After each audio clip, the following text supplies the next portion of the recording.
একবার চোখ বন্ধ করে 1 সেকেন্ড ভাবেন, আজ আমরা যাদের রুহের মাগফিরাত কামনা করলাম, এই 20 বছরের ব্যবধানে, 30 বছরের ব্যবধানে, 10 বছরের ব্যবধানে, 50 বছরের ব্যবধানে, আবার এর পরের লোকেরা আমাদের রুহের মাগফিরাত কামনা করে। এটা কি পরিমাণ বাস্তবতা, কি পরিমাণ বাস্তবতা! এটাকে অস্বীকার করার, না বুঝার কিছুই নাই, মৃত্যুকে না বুঝার কিছুই নেই।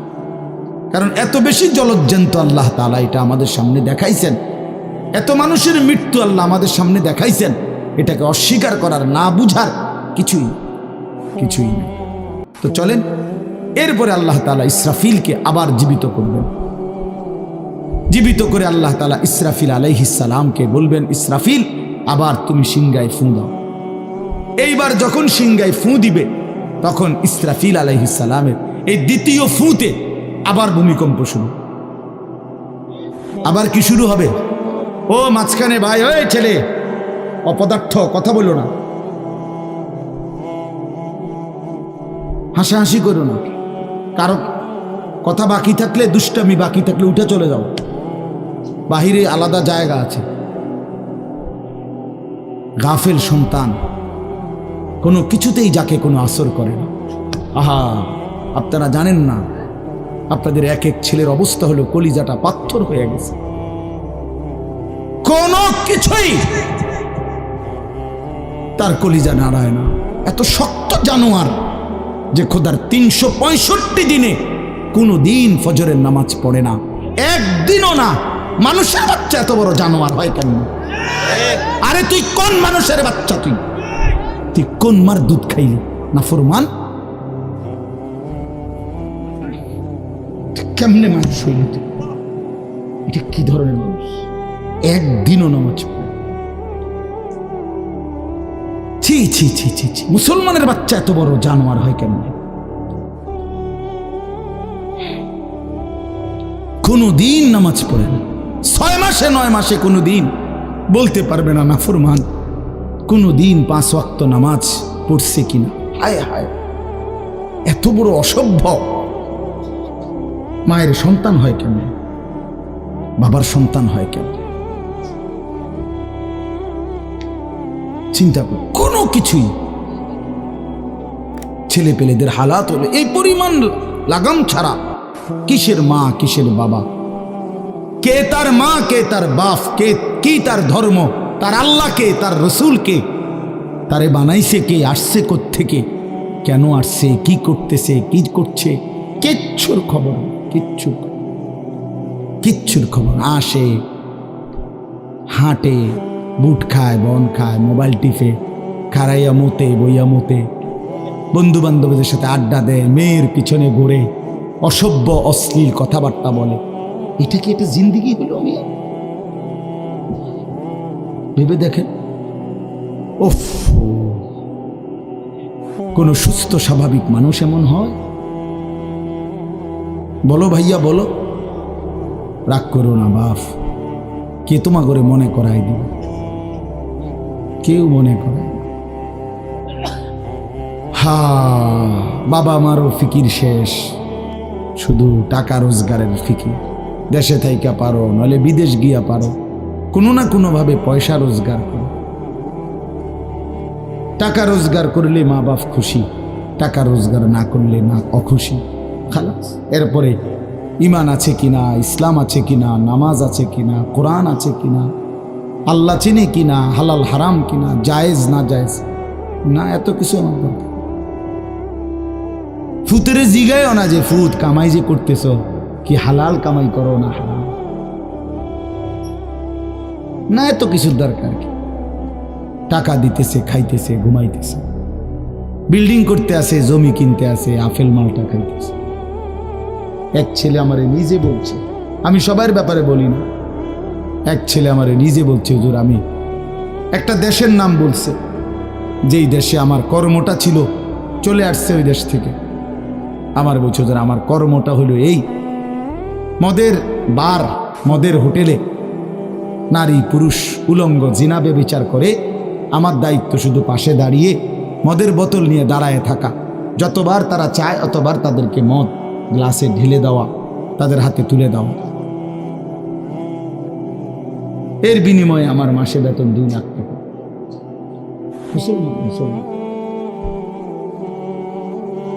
মুসলমানের সন্তান, বাংলাদেশের সন্তান। তো এই টাকা যখন বাবা খাচ্ছেন, বিল্ডিং করতেছে, কোনো টেনশন নাই। আমি আবারও বলছি, আমি সবার জন্য বলি না, ওই বলছে দেখে অট্টা কইছি, কথা বুঝছেন না? আমি তো নাম ঠিকানা বলি না। এই জন্য আমার বাপ, ডাক দিয়েন না, ডাক দিয়েন না, একজনও ডাক দিয়েন না, অসভ্যরে ডাক দিয়েন না। হ্যাঁ হ্যাঁ, ডাক দিবেন কেন? হাইওয়ানকে ডাক দিবেন কেন? শুনেন, আপনারাই শুনেন, এত এত মানুষ শুনতে হবে না, কোনো অসুবিধা নেই, কোনো অসুবিধা নাই। আমি তো এটাই বুঝাইতে চাইতেছি, প্রত্যেকটা মানুষ আজকে মুসলমান। আমরা ঘর দেখায়, ফার্নিচার দেখায়, বিল্ডিং দেখায়, হুজুর দোয়া করেন, ঘরটা করছি, হুজুর দোয়া করেন। কিতা দোয়া করতে হবে না, কিতা দোয়া করতে, বিল্ডিং এর দোয়া কিতা, আবার ইট বালুর লেগে দোয়া করে লাভ কি বেড়া? হুজুর মোটরসাইকেল কিনছি, হুজুর দোয়া করে দেন। কিতা দোয়া করতে, কি মোটরসাইকেলের দোয়া কিতা? আবার আজীব লাগে না? বাস্তব এগুলো ছাদ ডালাই দিন আজকে, দোয়া করে দেন, ছাদ ডালাই দোয়া। ওটা ছাদ ডালাই করে, ওটার ফুতে মোবাইলে অশ্লীল উলঙ্গ ছবি দেয়। ওটার সন্তান উনি দাঁড়াইয়া রয়েছে মিস্ত্রিগো সামনে, ওনার গাম বাইয়া বাইয়া পড়তেছে ছাদ ডালাইয়ের দিন, আর অসভ্য জানোয়ার সন্তান বন্ধুদের সাথে উলঙ্গ ছবি দেখতেছে। ওই জানোয়ারের জন্য উনি ছাদ ডালাই, ওই হাইওয়ানের জন্য উনি ঘর করে দিয়ে দেখতেছে। উনি কবরে জায়গা ঘর করে দিয়ে গেছে, এর জন্য ঘর করলেন? ছি ছি ছি ছি ছি। আমার দেওয়া ঘরে আমার কষ্টের কমাইয়ে এখানে বসে বসে রঙিন ছবি দেখবে, উলঙ্গ দৃশ্য দেখবে ঘরে শুয়া শুয়া সারা রাত। এর জন্যই আমার জীবনের এই অর্জন, এই ছিল আমার উপার্জনের উদ্দেশ্য। আহ, কতবার বললে বুঝবেন, কেমনে বললে বুঝবেন, কারে বললে বুঝবেন? আল্লাহ মাফ করে দেন। চলেন বাপ, তো বলতেছিলাম আল্লাহ তাআলা ইসরাফিল আলাইহিস সালামকে বলবেন আবার ফু দাও। তো তিনি দ্বিতীয়বারের মতো ফু দিলে জমিন আবার ভূমিকম্প শুরু হবে। এই ভূমিকম্পে জমিন কাঁপতে কাঁপতে এইবার জমিনের তলদেশে ওই প্রথমবার ফু দেওয়াতে ভূমিকম্প কাঁপতে কাঁপতে সব উপরে যা ছিল সব নিচে চলে গেছে। মনে আসেনি? এটা কইছি। তাহলে উপরটা কি? ফাঁকা। এইবার নিচে যা ছিল সব উপরে চলে আসবে। এই আসলেই এটা হাসরের মাঠ। সমস্ত নিচের জিনিস যা কিছু, একেবারে মানুষ, গরু, ছাগল, হাঁস, মুরগা, জিন, ইনসান, গদ, দুয়ার, বাজার, ব্যবসা, দোকান, টাকা, হীরা, জহরত, মণি, মুক্তা, টাকা পয়সা, অর্থবিত্ত, সব সোজা কথা জমিনের তলদেশের সব কিছু জমিনের উপরে উঠে আসবে। উঠে আসলেই এইটা হাসরের মাঠ। এইটা, এই হাসরের মাঠ কোনটা জানেন? এই যেখানে বসে আছেন এখন, এইটাই হাসরের মাঠ। এই জমিনের উপরেই হাসরের মাঠ। বাকি শুধু আল্লাহ কোরআন বলছে ইদাল আরদু মুদ্দাত, আমি আল্লাহ জমিনটাকে টেনে আরো লম্বা করে দেব, আরো বড় করে দেবো, আর কি প্রশস্ত করে দেবো। কারণ ওই যে পিসের মানুষ খারাপ লাগবে না, মানুষ তো দাঁড়াই বসেই আদম আলাইহিস সালাম থেকে নিয়া, তো মানুষ বেশি না, মানুষ, গরু, ছাগল, হাঁস, মুরগা, জিন, ভূত সব খারাপ না, সব দাঁড়াবে। এই জন্য আল্লাহ তাআলা বলেন জমিন আমি প্রশস্ত টেনে দিব, লম্বা করে দিব, এতটুকু। বাকি এটাই হাসরের মাঠ, এটাই হাসরের মাঠ। এই কথাটাই এখানে আল্লাহ তাআলা উল্লেখ করছে। ইদা জুলজিলাতিল আরদু জিলজালাহা, যখন দ্বিতীয়বারের মতো ইসরাফিলের ফু দিলে জমিনের ভূমিকম্প শুরু হবে। ওয়া আখরাজাতিল আরদু আসকালাহা, আল্লাহ তাআলা বলেন তখন জমিন তার তলদেশে যা ছিল সমস্ত জমিনের তলদেশে এগুলো এতদিন জমিনের বোঝা ছিল, বোঝা মানে মাটির নিচে এগুলো সে মনে যেন ফোজা কান্দে লইছে। এবার ওয়া আখরাজাতিল আরদু আসকালাহা, জমিন তার বোঝা মানে জমিনের তলদেশে যা ছিল সে এবার তা জমিনের উপরে উঠাই দিল, উপরে উঠাই দিল। এরপরে আশ্চর্য কথা শুনেন, এরপরের কথাটার জন্য রাসূলুল্লাহ সাল্লাল্লাহু আলাইহি সাল্লাম হাদিসে বলছেন, এই ভাই শুনেন, ছেলেরা তোমরাও শোনো। নবী সাল্লাল্লাহু আলাইহি সাল্লাম বলেন, এই জমিনের তলদেশ থেকে যখন সবকিছু উপরে উঠে আসবে তখন অর্থ সম্পদ, হীরা জহরত, মণি মুক্তা, স্বর্ণ রৌপ্য এগুলো স্তূপ আকারে উঠে আসবে জমিনের উপরে, মানে হাসরের মাঠে। তো নবীজি একেবারে স্পষ্ট হাদিস, নবীজি সাল্লাল্লাহু আলাইহি সাল্লাম বলেন, তখন এই স্বর্ণ রৌপ্য, টাকা পয়সা, হীরা জহরত এগুলো, এই অর্থ সম্পদগুলো আল্লাহর কুদরতে কথা বলবে। স্বর্ণের টুকরা কথা বলবে, কথা বলবে, রৌপ্যের টুকরা কথা বলবে, এগুলো কথা বলবে। কথা কি বলবে? এগুলো তখন ওই নাফরমান মানুষগুলোকে ডাক দিবে, ডাক দিবে, আইয়ুহাস সারিক, হে চোর, এদিকে এই সম্পদের জন্য চুরি করেছিলে, আজ যা দরকার নেও। আইয়ুহাল কাতি, হে ডাকাত, এদিকে এদিকে আসো, এই সম্পদের জন্য ডাকাতি করছিল, আজ নেও। হে আত্মীয়তার, আইয়ুহাল কাত, আইয়ুহাল কাতি, আত্মীয়তার সম্পর্ক ছিন্নকারী ব্যক্তি, আসো। এই জন্য ভাইয়ের সাথে যুদ্ধ করছো, বোনের সম্পদ নষ্ট করছো, চাচারে সম্পত্তি দাও নাই, এই জন্য, এই দুনিয়ার জন্য নেও, এখন নাও, এখন যা লাগে নেও। এইভাবে প্রত্যেক নাফরমান পাপীকে, হে হারামখোর সুদখোর, দিগা এখানে টাকা যা লাগে নে, নে বাটপার, এখান থেকে টাকা নে, কি পরিমাণ টাকা দরকার ছিল নে। এইভাবে রাসূলুল্লাহ সাল্লাল্লাহু আলাইহি সাল্লাম বলেন, দুনিয়ার এই সম্পদগুলো কথা বলবে আর ডাকবে। ডাকলে মানুষ, আচ্ছা এটা তখন কেরম লিখবো? কথা বোঝেন নাই? এটি যখন কথা বলবে, ডাকাডাকি করবে, মানুষ কি বলবে? লোকেরা তো সবাই দাঁড়াইছে, মানুষও তো দাঁড়াইছে, তারাই তো ডাকতেছে, তো তারা কি বলবে? ওয়াকালাল ইনসানু মা লাহা, আল্লাহ নিজেই বলতেছে, লোকেরা তখন মানুষগুলো বলবে, মা লাহা, এটা কি হলো? আরে এইটা কি কারবার? এগুলো কথা বলে কেমনে? এগুলো কি কয়? এরা আমার চিনলো কেমনে? আমি যে সিটার, আমি বাটফারে চিন্তা লাগলো, ইন্নারিল্লাহ, একেবারে পুরা ধরা অনবিচার আচার কিছুই শুরু হয়েছে না, এখনই বেজ্জুতি, বাকিটা তো অবস্থা খারাপ। মানে অর্থাৎ মানুষগুলো অবাক হয়ে বলবে, মা লাহা, কি হলো জমিনে, কি হলো এগুলোর? এরা এমন করছে কেন? এরা কথা বলছে কেন? আল্লাহ বলেন, ইয়াউমাইদিন তুহাদ্দিসু আখবারাহা, আল্লাহ তাআলা বলেন, বান্দা হে কি দেখছো হবে? এই মাত্র দেখলা স্বর্ণ রৌপ্য টাকা পয়সা কথা বলে, এখন না দেখবা আসল খেলাটা। ইয়াউমাইদিন তুহাদ্দিসু আখবারাহা, আল্লাহ বলেন এখন দেখবা সরাসরি এই হাসরের মাঠে তোমার সামনে, তোমার পায়ের নিচের জমিন, তোমার পুরা জিন্দেগির কথা, তোমার যত তথ্য, ভালো কিংবা মন্দ, নেক কিংবা গুনাহ, তোমার সমস্ত কিছু, রাতের কিংবা দিনের, একাকী কিংবা প্রকাশ্যের, গোপন কিংবা আড়ালের, আল্লাহর কসম জমিন সবটা এখন তোমার সামনে বলে দিবে।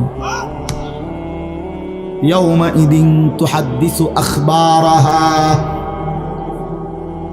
রব্বুল আলামিন বলেন জমিন সবটা কথা বলে দিবে, ভালোটাও মন্দটাও, আলোটাও অন্ধকারটাও, একাকীও অন্ধকারেও, প্রকাশ্যেও, সবার মাঝেও সব বলে দিবে।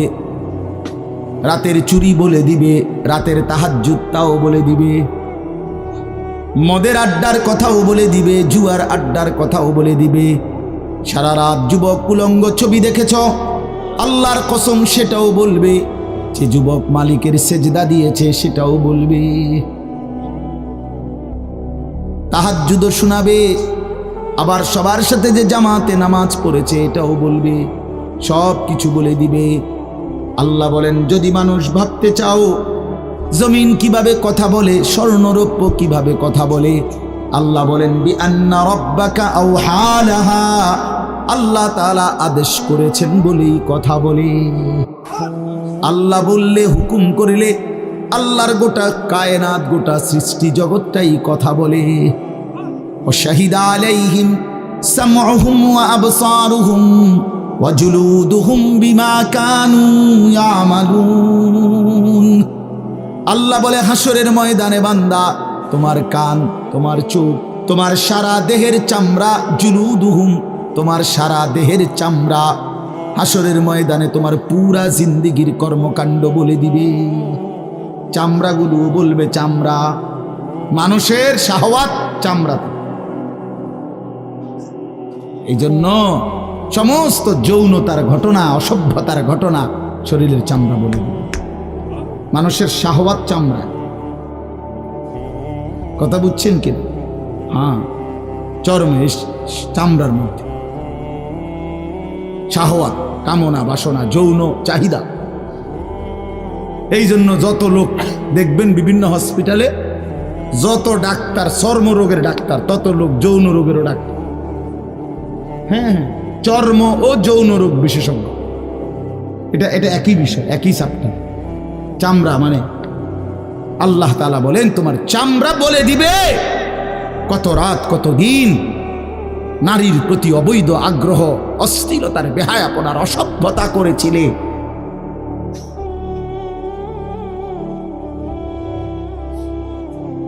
হায় হায়, বিআন্না রাব্বাকা আওহা লাহা। আল্লাহ বলেন, আমি আল্লাহ হুকুম করেছি বলে কথা বলি। এই জন্য আল্লাহ হুকুম করিলে চামড়াও কথা বলে, কানেও কথা বলে। এখন কি কানে কথা বলে? কিন্তু সেদিন বলি চোখেও কথা বলে। এখন চোখ কথা বলে না, মানে সব কিছুর জবান খুলবে, সব কিছু। আপনারা বলেন, আমরা তো মনে করি জিহ্বায় কথা বলে না, জিহ্বায় কথা বলে না, আল্লাহর হুকুম হইলে কথা বলে। নাহলে যেই লোক বোবা, তারও তো জিহ্বা আছে না? তো সে কথা বলে না। যেই লোক কানে শুনে না, তো তার কি আপনার এইভাবে কান বলতে কিছু নাই? তো সে শুনে না কেন? কথা বলেন না কেন? আল্লাহর হুকুম। যার চোখ, যে চোখে দেখেন, এই যে জুয়েল ভাই, আমি মূলত তার মহব্বতেই মাহফিলটা দিছি। তো এই যে দেখে না, তো তার এভাবে তো চোখ আছে, সে দেখে না কেন? আল্লাহ তাআলার হুকুম নাই বলে দেখেন। ঠিক কিনা বলেন না কেন?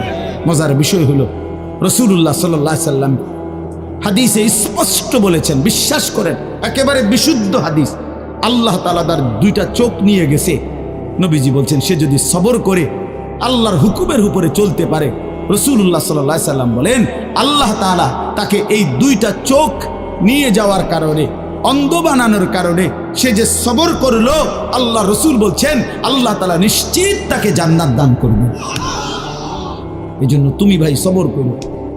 মালিকের এই দুনিয়া দেখতে পারল না, তো অপেক্ষা করো, একদিন জান্নাত দেখবা, জান্নাতের হুর দেখবা, তো আরো মজা হবে যে আমি প্রথমেই জান্নাতি দেখলাম, জান্নাতি দেখলাম। যা মালিক, দুনিয়া দেখলাম না তোমার, তুমি আমারে জান্নাত দেখাই। আল্লাহ তৌফিক দান করুন। ইয়াউমাইদিন ইয়াসদুরুন নাসু আশতাতান লিয়ুরাউ আমালাহুম। আল্লাহ বলেন, তখন দলে দলে ফেরেশতারা মানুষগুলোকে লাইনবদ্ধ, সারিবদ্ধ করে দলে দলে বানাবে। লোকেরা পরস্পর, প্রত্যেকটা মানুষকে ফেরেশতারা আলাদা আলাদা গ্রুপ বানিয়ে দেবে হাসরের ময়দানে। তখন প্রত্যেকে এই গ্রুপে গ্রুপে, দলে দলে, লিয়ুরাউ আমালাহুম, নিজেদের আমল নামা, নিজেদের আমল দেখবার জন্য সামনে এগিয়ে যাবে। অর্থাৎ প্রত্যেককে তার আমল নামা দেখবার জন্য, দেওয়ার জন্য নির্দিষ্ট জায়গায় নিয়ে আসবে। নেওয়ার পরে সেখানে প্রত্যেকের ফাইল, প্রত্যেকের খাতা, আমল নামা তার হাতে তুলে দেওয়া হবে। দিলেই সে দেখবে। আল্লাহ বলতেছেন, ফামান ইয়ামাল মিসকালা যাররাতিন খায়রান ইয়ারা। এক বিন্দু, এক অণু পরিমাণ, পরমাণু পরিমাণ, সামান্য থেকে সামান্য পরিমাণও নেকি, কল্যাণ, তাও তুমি দেখতে পাবা। ওমান ইয়ামাল মিসকালা যাররাতিন শাররান ইয়ারা। বিন্দু থেকে বিন্দু মন্দ যা করেছিলে, তাও তুমি দেখতে পাবে। এক জাররা, মূলত জাররা বলে তাফসীরের মধ্যে লিখছে লা ওয়াজনা লাহু, লা জিনাতা লাহা, যেটার কোনো ওজন হয় না, এত সামান্য, এত সামান্য, ওজন নাই, মানে 100 গ্রামও না, 10 গ্রামও না, 1 গ্রামও না, আধা গ্রামও না, এত সামান্য, এটার কোনো ওজন নাই, ওজন নেই, ওজন আসে না আর কি, ওজনে হয় না, এরে বলে যাররা। তাফসীরের মধ্যে লিখছে কোন ব্যক্তি, হযরত আব্দুল্লাহ ইবনে আব্বাস বলেন, কোন ব্যক্তি যদি মাটিতে এমনি হাত মারে, মানে হাত লাগাইয়া আবার উঠাই লাইছে, তখন এই যে বালুগুলো লাগছে, এই বালুর যেগুলো হাত থেকে ঝরে পড়ে কণা, এগুলো তার চাইতে সামান্য 1 জাররা। আমার উস্তাদ বলছিলেন ছাত্র জীবনে আমাদেরকে, যে মানুষ যে কাপড় ধুইয়া চিপে, কাপড় এমনি চিপ্পা রৌদ্রে দেয় না, মানে চিপ্পাই তো ফানি ফেলায়, তো কাপড় চিপ্পা সাইরা মানুষের একটা স্বভাব হইল রৌদ্র দেওয়ার আগে এটার একটা ঝাড়া মারে, লুঙ্গিটারে একটা আগে কি মারে, ঝাড়া দিয়া এরপরে দেয়। এই যে লুঙ্গিটা ঝাড়া দিলে যে ছোট্ট ছোট্ট পানির ফোঁটা ছিটকাইয়া পড়ে, এই ফোঁটা এগুলো পিচ্ছি পিচ্ছি, এগুলো এক একটা জাররা, অথবা তার চাইতে ছোট, এটার ওজন আসবে না, এটা 1 গ্রামও হবে না, আধা গ্রামও হবে না। এই সামান্য ভালোটাও তুমি দেখবা, মন্দটাও দেখবে। কেমনে আড়াল করবেন ভাই? নিজেকে আড়াল করবেন কেমনে বাপ? যুবক তুমি কেমনে আড়াল করবা? কোরআন শরীফে আছে, আল্লাহ বলেন, ইয়াউমা তুবলাস সারাইর, বান্দা আমি হাসরের ময়দানে তোমার অন্তরের গোপন বিষয়গুলো, যেগুলো কেউ শুনে নাই, তুমিও বলো নাই, শুধু মনে মনে কল্পনা করছিলা ভালো কিংবা অসৎ, সেগুলো হাসরের ময়দানে তোমার সামনে খুলে দেব। হ্যাঁ, আফালা ইয়ালামু ইযা বু'সিরা মা ফিল কুবুর ওয়া হুসিলা মা ফিস সুদূর। আল্লাহ তাআলা বলেন, এই বুকের ভিতরে, অন্তরের ভিতরের যেই কথাগুলো, সেগুলো খুলে দেব। এই জন্য আজকে আমার কথা এখানে শেষ। আমি এতটুকু কথাই বলতে চাই, এই 99 নম্বর সূরাটা আমাদেরকে এই কথার সবক দিচ্ছে যে আমরা আমাদের জিন্দেগির 1 সেকেন্ড, একটি নিঃশ্বাস আড়াল করবার সুযোগ নেই। হিসাব দিতে হবে, হিসাব দিতে হবে।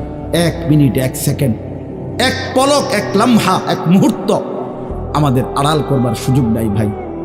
ভালোটার প্রতিদানও নিতে হবে, মন্দটারও প্রতিদান নিতে হবে। তাইলে কেন জীবন নষ্ট করব? কেন হায়াত নষ্ট করব? আমার অনুরোধ রইল, যতগুলো যুবক ছেলে আছো ভাই, তোমাদের কাছে অনুরোধ, মৌলানা কথা বলবে, এরপরে আরও একটু বয়ান হলে এরপরে দোয়া হবে, কিন্তু আমার মাঝখান দিয়ে এই কথাটাই আমি অনুরোধ করে বললাম, প্রত্যেকেই দয়া করে আল্লাহর ওয়াস্তে নিজের জীবনের কদর করো ভাই। আমার এটাই শেষ কথা। যুবক ছেলেরা, তুমি আমার সাথে এখন যাইবা না, আমিও তোমার সাথে যাব না। এই দুনিয়াও যেমন আমি আলাদা চলে যাচ্ছি, আপনারাও আলাদা চলে যাবেন, কিন্তু বাস্তব কথা হলো আমি আপনি প্রত্যেকে আলাদা আলাদা কবরে, আখেরাতে আল্লাহর সামনে মুখোমুখি হতে হবে। এই জন্য হাত জোর করে অনুরোধ করছি ভাই, নিজেরে নষ্ট করুন। একটা ছেলেও যদি বুঝো, আমার অনুরোধ রইল তোমার প্রতি, তুমি নষ্ট হইও না, চরিত্রহীন হইও না, তুমি হায়াতটা শেষ করে দিও, কষ্ট পাইবা। এই নারী ছবি, অশ্লীল দৃশ্য, উলঙ্গপনা, বেহায়াপনা, এই জেনা ব্যভিচারের দৃশ্য, এগুলো দেখো না। চেষ্টা করো 5 ওয়াক্ত নামাজ পড়তে, 5 ওয়াক্ত নামাজ পড়তে হিম্মত করলে পারবা ভাই।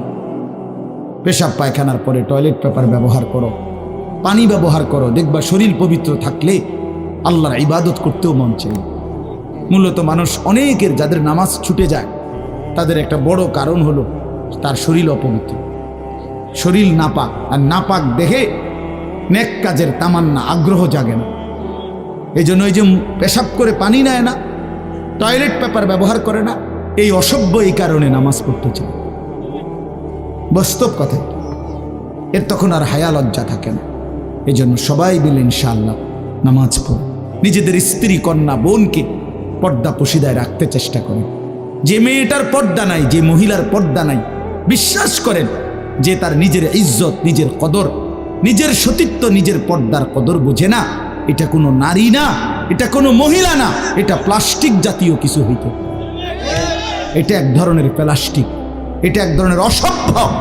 যে নারী বেপর্দা, যেই মেয়ে দুশ্চরিত্র, যেই মেয়ে চরিত্রহীন, যেই মেয়ে বেহায়ার মতো চলে সে শুধু নিজের ক্ষতি করে না, সে একটি সমাজ নষ্ট করে, একটি মহল্লা শেষ করে। এই আগুন সারা মহল্লায় জ্বালায়া দেয়, তার রূপের যৌবনের আগুন জ্বালায়া অসংখ্য যুবকের জিন্দেগি নষ্ট। এই জন্য ওই জানোয়ার মনে রাখতে হবে, ওই অসভ্য নারী যতগুলো ছেলে তাকে দেখে অবৈধ কামনা বাসনা করছিল, এই সমস্ত যুবকের সমপরিমাণ গুনাহ ওই অসভ্য মেয়ে, ওই নর্তকী, ওই ব্যভিচারিণী নারী তাকে ভোগ করতে হবে। এত সোজা না।